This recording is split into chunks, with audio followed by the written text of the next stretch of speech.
This video is brought to you by OKCoin Crypto Exchange, where you can buy, sell, and trade your favorite cryptocurrencies, and you don't have to pay high fees. OKCoin has very low fees, lower than many of the other crypto exchanges in the market. You can also stake your cryptocurrencies and keep 100% of the rewards. There are no fees. Other exchanges charge fees. OKCoin allows you to keep 100% of the rewards. Sign up with OKCoin, link in the description. Hi, everyone. Welcome back to the Thinking Crypto channel. With me today is author Ben Mezrich. The last time Ben was on the show, we talked about his book, Bitcoin Billionaires. Well, today we're going to talk about Ben's new book, The Antisocial Network. Ben, great to be speaking with you. Oh, good to talk to you too. Good to see you again. Ben, I am halfway through the book. I'm loving it so far. And it was just, the story is just amazing. And I want to know what piqued your interest in deciding to write about it. Yeah, sure. So, I've always been kind of a gambler, and I went through a penny stock phase where I was obsessed with stocks that nobody had ever heard of. So when the GameStop thing actually happened, I was watching it happen in real time like everyone else. I was like, should I buy this? This is completely insane. The short squeeze, it's happening. It's so cool. And then I start getting tweets and emails, and people were like, you should be writing about this. It's right up your alley. And I started to talk to people, and I was like, there's so many levels to this that it's actually really, really cool. It's David versus Goliath, but it's also, gamification of Wall Street. It's like the same stuff I saw going on in crypto with things like Dogecoin were happening again, but, with a stock. And then the idea that fundamentals aren't what drives the stock price. I was pretty blown away by it. So I dove in, and it was weird because normally I write a story that's taken place, a while ago, not something that's happening while you're writing it. I'm not a newspaper guy in general, but I dove in and I had so much fun writing it. It happened fast. Everything came together quickly. I had a movie deal before I even sat down to write it. So it was one of those situations where, there's just a lot going on, but it was awesome and it was a blast. Now, how did the title come about? How did you come up with the Antisocial Network? Well, it's funny. So with the social network, we were capturing the dawn of social networks, the Facebook era, and how it was going to change the world and make us all into this nice little village. But that's not what happened, right? The nice little village became something much darker. Zuckerberg was someone much darker than maybe we thought in the beginning. Reddit and Twitter, which spin off essentially from Facebook, if you think about it, are a much more free-for-all cowboy thing. So what happened with GameStop really started on this board, a subreddit on called Wall Street Bets, which, it's a large group of people who are very smart and very savvy, but there's also this element of darkness is the wrong word, but nihilism or anger or the funny kind of, memes and jokes that also have an edge to them that I think really fits when you think about it, an antisocial network. These are people who are, driven by something other than trying to make this happy little village, right? So I think it's a cool kind of opposition to what I was writing before. Yeah, absolutely. Walk us through the story, because you did a lot of research, you interviewed a lot of people. And for those who may not fully understand the magnitude of what took place, it was so significant, where it started from Reddit. And then we had, obviously, Melvin Capital, Robinhood, and all these different players. Can you give us an overview of the timeline and these things? Yeah. So basically, the story starts with this dude in his basement in Brockton, Mass. This guy named Keith Gill, kind of an everyman, had bummed around, hadn't had great luck with jobs or anything like that. Comes from a working class, family, working class neighborhood. Dad was a truck driver or something. But he fell in love with the stock, GameStop. And the stock was trading at a few dollars a share when he bought it. And he bought like $53,000 worth and some options and stuff like that. And he has this YouTube channel under the name Roaring Kitty, and he has a Reddit handle, DFV. Can we say it on your, I don't know, Deep Fucking Value was his Reddit handle. And he would start talking about it, saying, I love this stock. This is why I love this stock. He was seeing something that other people were not seeing. And people were making fun of him and thinking he was an idiot. Meanwhile, Wall Street is shorting the heck out of GameStop because GameStop is in some ways a ridiculous company. It's something that probably should have gone the way of Blockbuster. Brick and mortar stores that sell video game consoles and toys in an era where everyone gets that stuff online, right? They never really made the pivot to digital. So they were kind of stuck in the 80s and 90s, but they were beloved and they had a large group of people who loved them. Melvin Capital was this hedge fund, very staid, very serious. One of the top hedge funds in the world, had about $12 billion under management. And they were shorting it, which was the most obvious move in the world. They were hoping it would go down to zero. And what happened was they had to publicly declare their short position because they had some options that had to be filed with the SEC. That declaration actually ended up on Reddit. So people on Reddit saw that Wall Street, and specifically Melvin, was shorting GameStop. And they started to rally around Keith Gill, this regular guy, and saying, we're gonna create a short squeeze. We're gonna go up against Wall Street. And that's where the drama was, because it was really this battle between regular traders, guys who had a few $100s. A lot of them were using stimulus checks. Everyone's stuck at home during a pandemic, and they decide to stick it to Wall Street by pushing this price up, which will enact a short squeeze. And I think your viewers probably know what a short squeeze is. I don't know if you want me to go.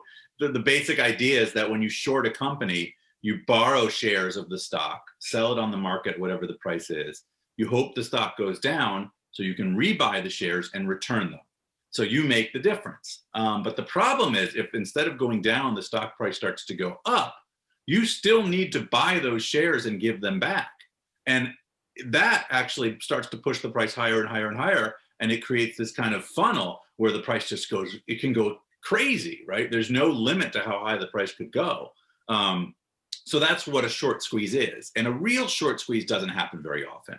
We're talking, 15 times in history, something of this size can actually happen. This might have been one of the biggest short squeezes, in history, because it just doesn't happen often. It's very unusual that Wall Street gets it that wrong, or that there's such a mass of people who have a reason to buy this stock. And so that's the basic storyline. Now, you touched on something there that this doesn't happen too often, right? It's a rare situation. Is it, kind of a perfect storm of Wall Street over-shorting, being a little bit greedy, and then you have, like you said, people stuck at home, they may be upset, and then there's some sentiments carrying from years ago, like Occupy Wall Street, and even, look, yeah. I think we see both sides of people they don't trust government anymore, and all these things are like culminating together. Do you think that's what it is? Absolutely. It's a perfect storm, and it's a unique situation. You had millions of people stuck at home with a little bit of cash in their hands, and they could have paid their rent or they could have bought some food, but nobody wants to do that, right? Everybody wants to gamble. And at the same time, you suddenly have social media connecting everybody. This never happened before. You never had a situation where 9 million people could talk to each other instantly about a stock. And also you have the tools, Robinhood. Robinhood was a huge innovation, and not just Robinhood, but all the online brokers. But Robinhood specifically created this incredible portal, very easy to use, very fun. It looks like a video game, and everyone kind of gravitates to it. And you can buy and sell without paying any fees. There's no minimum balances. And so it was really a perfect storm of these situations happening. And then I think the anger is really what powers it. The idea that we just don't like Wall Street. Wall Street has been screwing everybody for so long. You go back to 2008, where everyone kind of lost their jobs, but nobody in Wall Street got arrested, right? Very few people went to jail. You look at the pandemic, everyone's getting screwed, and Wall Street's doing just fine. Wall Street bankers are making more than ever, and they can sit at home and do it just as easily as when they were doing it in the office. And so there's a real reason behind this anger. I think people just wanted to see Wall Street lose, and they wanted to see regular people win. And I think we're going to see this again and again and again. I don't think this is a one-time thing, but I think this is the first real moment of revolution, of the idea that Wall Street can be affected by what's happening in social media and the digital kind of shift. Wall Street was one of the last bastions that was not affected. You saw the music industry get affected. You've seen books get affected. You've seen, everything else has been affected by social media, by everything going digital. But Wall Street had stayed kind of a silo in that. Now that's all off the table. I think Wall Street is affected just as well.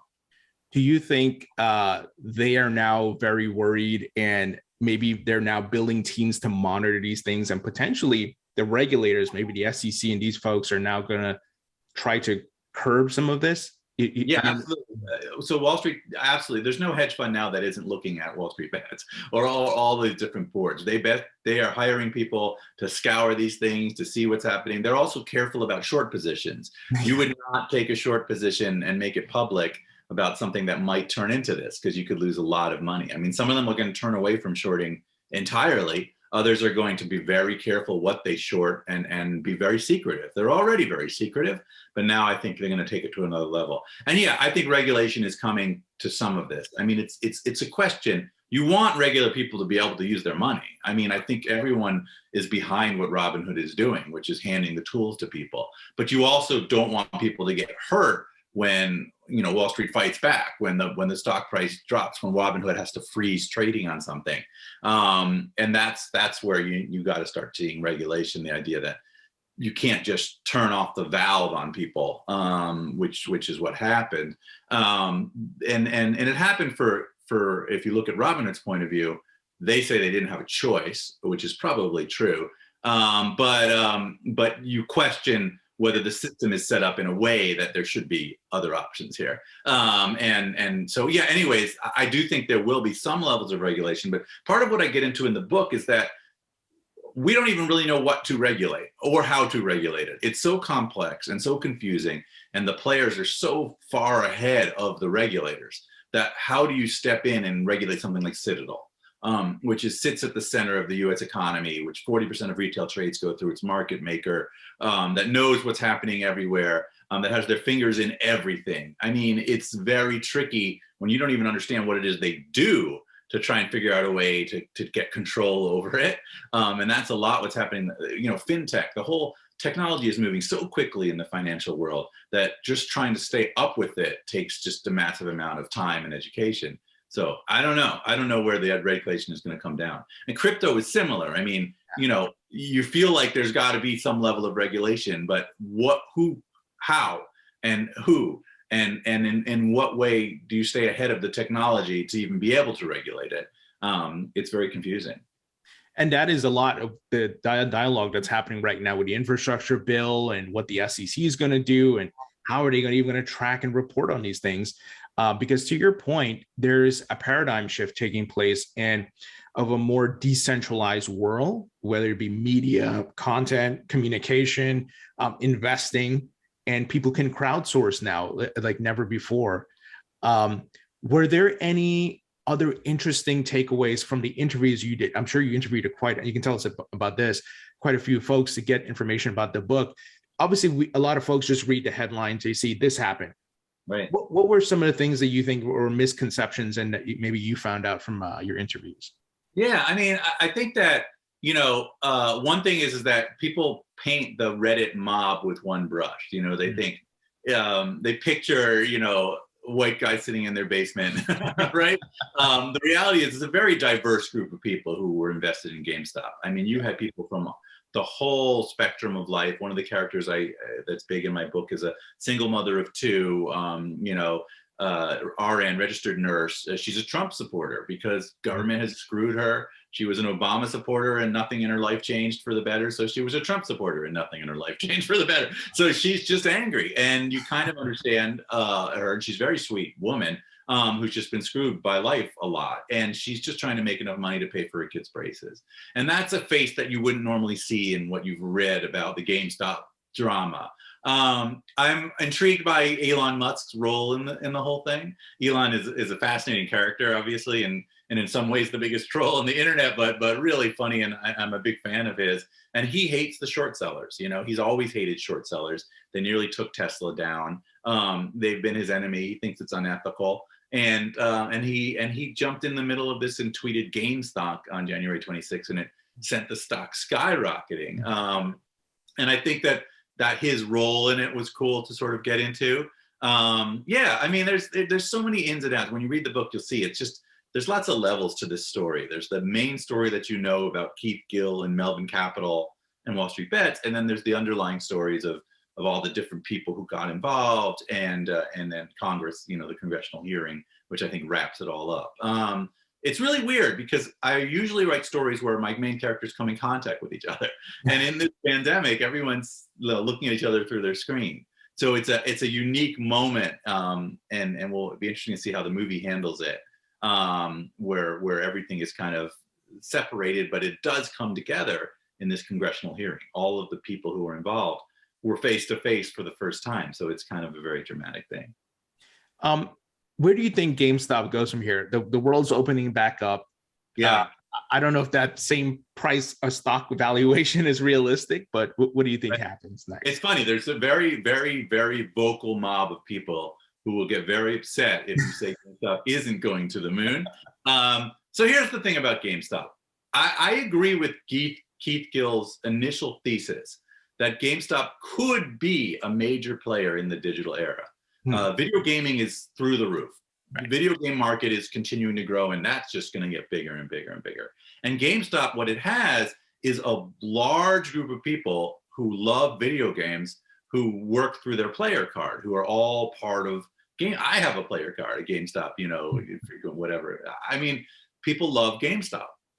Being a brick and mortar seller of consoles and toys is not a great thing, right? And that's not something I see in the future. I mean, I love it, and I hope it never goes away because I love malls, and I used to love Spencer Gifts, and I love going in those stores, right? Yeah, you're probably too young for Spencer Gifts, but I love these cheesy toy stores, and I love GameStop. I was just in there 2 days ago. My kids love it, but Amazon, that's the direction we're moving for sure. So if GameStop really could pivot and become a virtual digital game community, because that's where the power is. The power is in community. That's what we're learning about crowdsourcing. That's what we're learning about GameStop. The power is in this mob of people with one, thing they like. That's where the money goes. So if GameStop can pivot to that, they could be a player in the future. It's just a question of whether they can do that. So you look at their recent earnings and you think, okay, they did better, but it wasn't enough to be a $190 a share company. Where should their value actually be? But if everyone continues to hold, obviously it will stay up. So I don't know. I think GameStop has a chance, and I love the company, and I would love to see it succeed. I also believe that in reality, the price of something is no longer really tethered to the fundamentals. We see this in crypto all the time. The price of something is what we agree the price should be. So if enough people really believe in GameStop and want to see it succeed and have diamond hands about it or are willing to buy, the price can continue to go up. And that's the weird thing that Wall Street has to now take into account, is that you cannot judge a stock price based on the fundamentals entirely. Maybe you can for a little while, or maybe it will revert to that at some point. But the reality is the day-to-day price of something can be anything. And so, we have to look at value differently now. Absolutely. And to your point, like doesn't matter about the fundamentals, it seems like, right? And it's almost like a big part of your strategy. You have to do social media sentiment research, right? Are they happy about it? They hate it? They're neutral.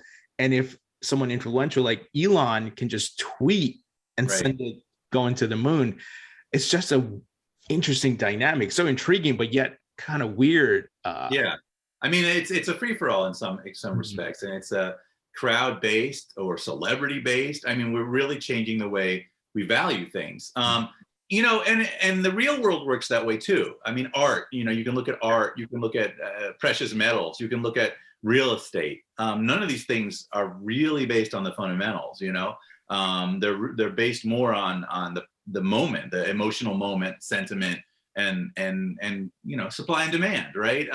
Although the supply part seems to not be as important, right? We look at Dogecoin and you're like, what's going on here? It's not the supply and demand, it's just demand. If the demand goes up, the price goes up. Demand goes down, the price goes down. It doesn't seem to matter anything else. So, I mean, I don't know what this does to economic models going forward, but I definitely think there's a big change happening, and it ties all the way back to social media. So do you think it goes back to kind of a fundamental element of marketing, and that is attention? right? You can monetize attention because people eyeballs around something. They're crowding around something, and that's maybe a factor. Yeah, I mean, I think that's a great way to look at it. I do think we're very much a shallow society now. That really, whatever we're looking at, that's the thing we want to talk about. That's the important thing. That's the exciting thing. I think you can look at Donald Trump and read that right into that. I mean, right. You can't turn your eyes, right? And that's compelling. As a species, I think we're compelled to sort of do that. I think that goes back to something very deep and internal. So yeah, I think you're right. I think it is about that. I mean, if I were running a company and I wanted my stock price to go up, I'd want to be in the news every day. So I don't know. I don't know where it all plays out, but I definitely think going forward, we're going to see these things happen again and again and again. Now, there were some other stocks that were involved in this Reddit group, and as AMC, BlackBerry, and so forth. Did you get to maybe touch on those? Yeah. So that was really what was personal about this whole story is Melvin Capital didn't just short GameStop. They had a list of stocks, and the Reddit mob went after all of their stocks. Yeah. And essentially that's how this happened, is you saw random Bed Bath & Beyond, you saw random stocks get targeted because as a mob, Reddit was trying to take down Melvin Capital. There was like a meme of Chernobyl exploding that got very popular on Wall Street Bets. And Gabe Plotkin, who runs Melvin, got lots of hate mail, anti-Semitic comments, like nonstop. It really was this personal battle to go against this one hedge fund. But AMC is an interesting case. I mean, it kind of exploded on its beyond the GameStop thing, and AMC, the company, took advantage of the moment in a very big way financially, and we'll see where they go as well. I love AMC. I would love to see movie theaters succeed. Yeah. Nobody wants to see them fail. But I also think there's a bigger thing going on here, which is the idea that we don't want companies to fail that we like. And there's something, to me, wrong with shorting a company like AMC or GameStop during a pandemic. Oh, yeah. Profiting off the destruction that's being caused by this virus.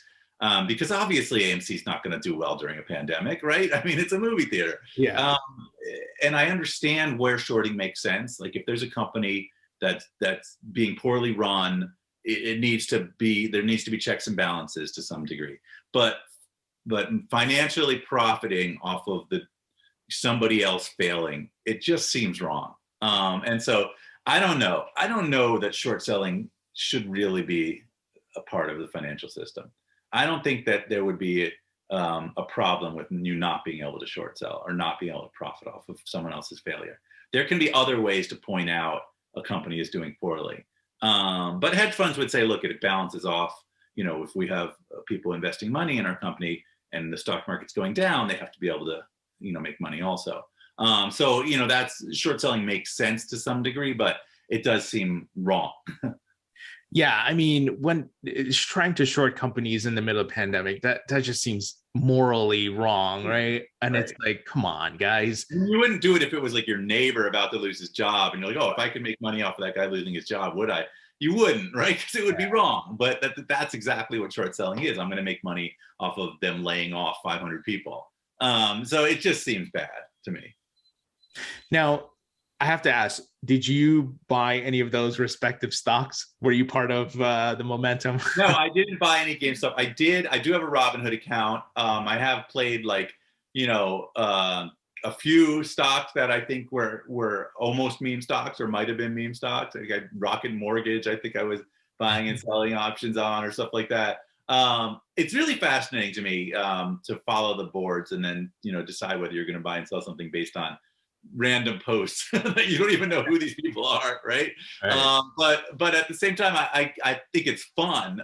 For me, it's just pure gambling, though. Yeah. I don't consider it, an important part of my my financial setting. But I'm a gambler. Like I've always loved gambling. I used to do online poker, blackjack. I used to go to casinos all the time, and so I get the sentiment behind it. But I see it for what it is, which is not investing, gambling. I think it's a slightly different thing.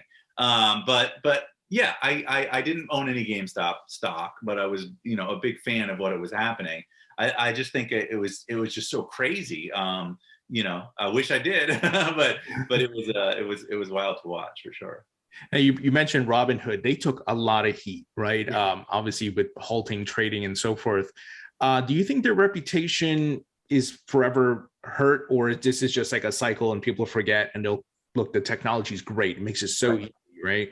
I mean, what we've learned, looking at Facebook, is that no matter how much we might be angry at a company, we'll continue to use it if it's fun or if it works. And Robinhood is one of those things where, I mean, they basically, in their mind, unintentionally screwed all of their customers because they basically froze buying on GameStop because they got a collateral call. They basically, because of clearing, the way clearing works, they have to put up a certain amount of money against the buys and the sells that go through their site.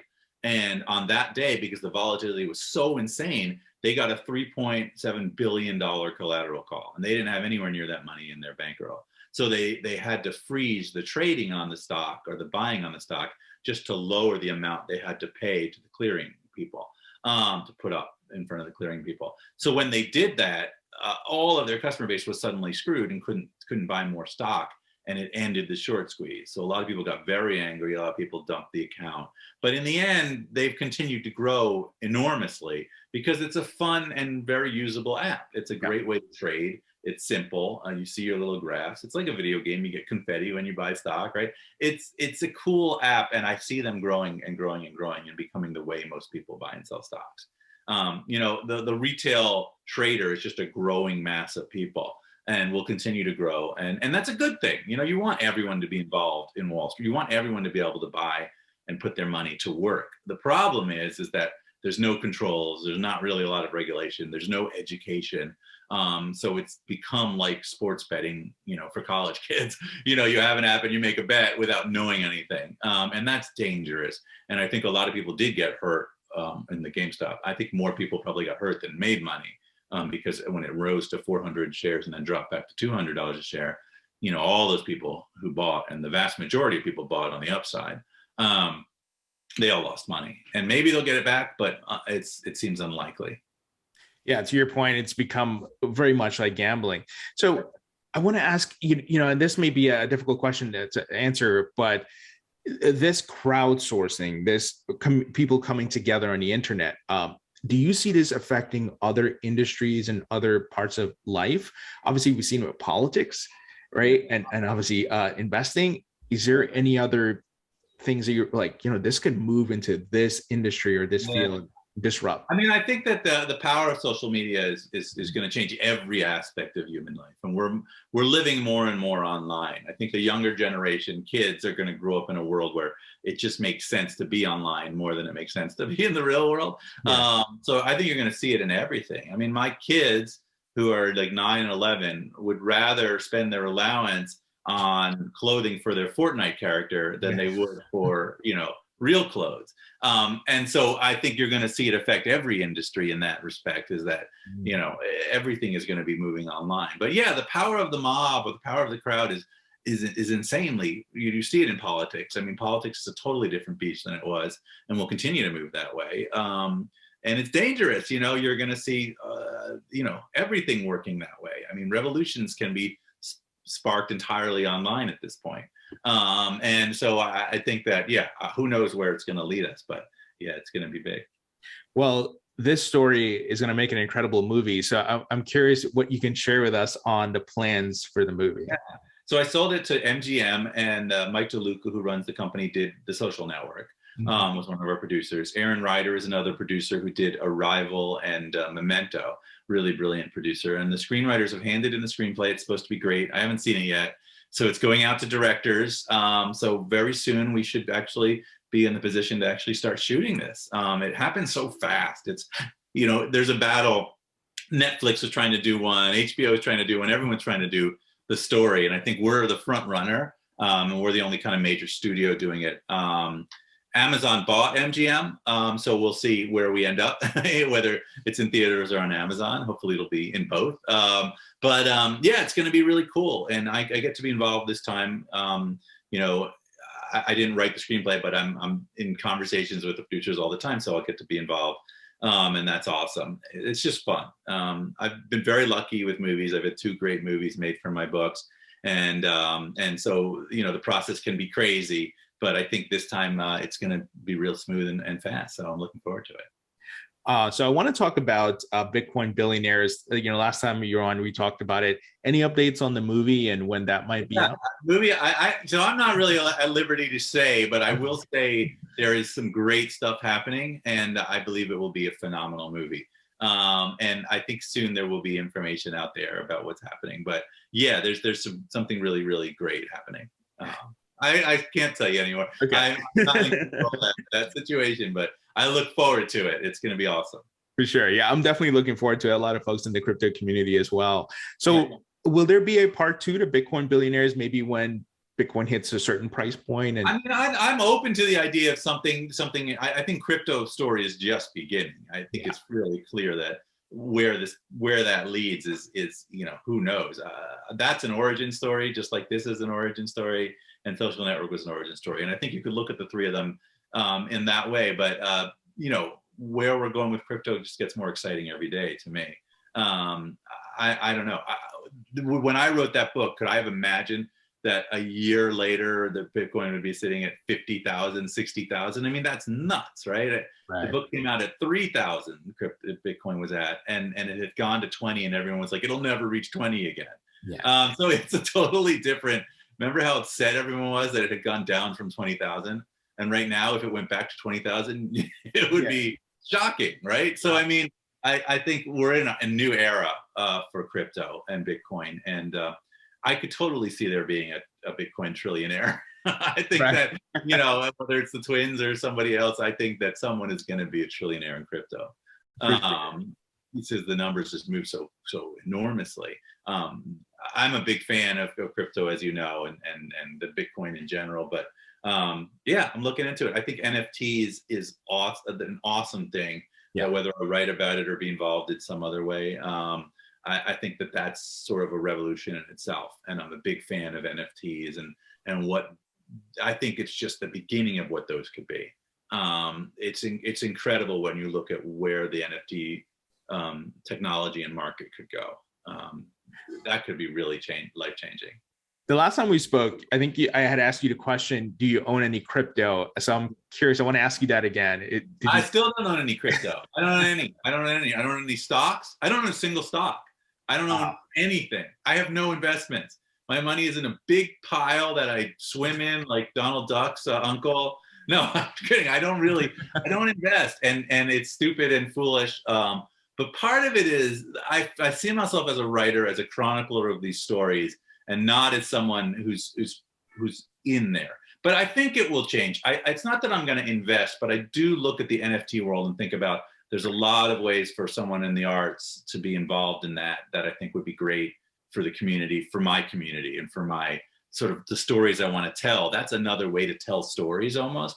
So I could see myself getting involved in that more than any of the other stuff. I love Bitcoin. I think it's great. I wish I had taken Bitcoin. I had an opportunity to be paid for the Bitcoin book in Bitcoin, and I didn't do it. And I regret it to this day, obviously, because I would be retired. So, I mean, I don't own any crypto, but I'm a big fan. But I also don't own any stocks. I don't own almost anything. So that's just me. I'm like a vagabond. I got stuff, but it could all disappear tomorrow, and I just move to the next place and write the next book. Sure.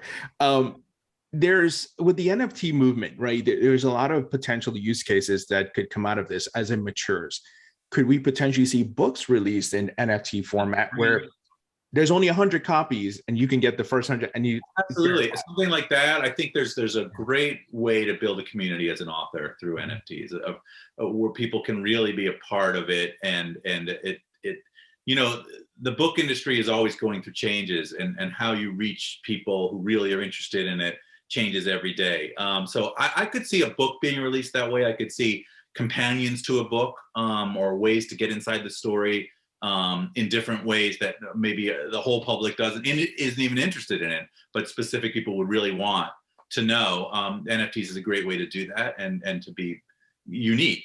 The uniqueness of it is really spectacular to me. It's something that that is, you know, verifiably unique. I mean, that's what we're all looking for, or verifiably, like, you know, special. We all want something that's special and unique in art, in anything. And so I think NFTs is an interesting way to do that. Yeah, I could see it. I mean, I definitely could see a book. I'm sure someone will do a book if they haven't already as an NFT. I mean, people have do music albums that way, right? And they do art that way. So I could certainly see a book that way. Yeah. Maybe I should just release my next book as one NFT and see where it goes. Right? Yeah. Yeah, I mean, it'd be perfect for you to do that, given the topics that you've written on. Yeah, yeah. I'll get involved in that world pretty soon, I think, yes. Awesome. So Ben, I wanted to ask about a final question here. You've worked on a variety of TV shows, Billions. Are there any new ones upcoming or any updates around Billions? Yeah. So I'm currently a writer and producer on the current season of Billions, season 5, episode 9, I think just aired. And I mean, they're airing the whole season, and then season 6 starts next spring. But I'm involved. I sold a television show to NBC Universal recently, based on a book of mine called 7 Wonders, which was a book I wrote a few years ago, and that's being developed now. I love television. I'm sure I'll be involved more. Right now, I'm sort of focused on books turning into feature movies, because that's just been where I've had the success that I've had. But TV is where a lot of great stories are being told. Writing for Billions has been eye-opening. It's just an amazing group of people, really amazing writers and actors. I just love the show. So I'd write for it again if that happens again. Yeah, I'm open to the idea of doing television for sure. I have a couple projects in the works, so we'll see where it goes. Yeah. Ben, pleasure chatting with you. And I love the book. I'm halfway through. I'm going to try to finish it tonight. But thank you for taking the time to speak with us today and documenting the story. It was so great. I appreciate it. Hopefully I'll be coming back every year with another book that's involved. So we'll thank you. Appreciate it. And glad you like the book. And I hope your listeners and viewers enjoy it as well.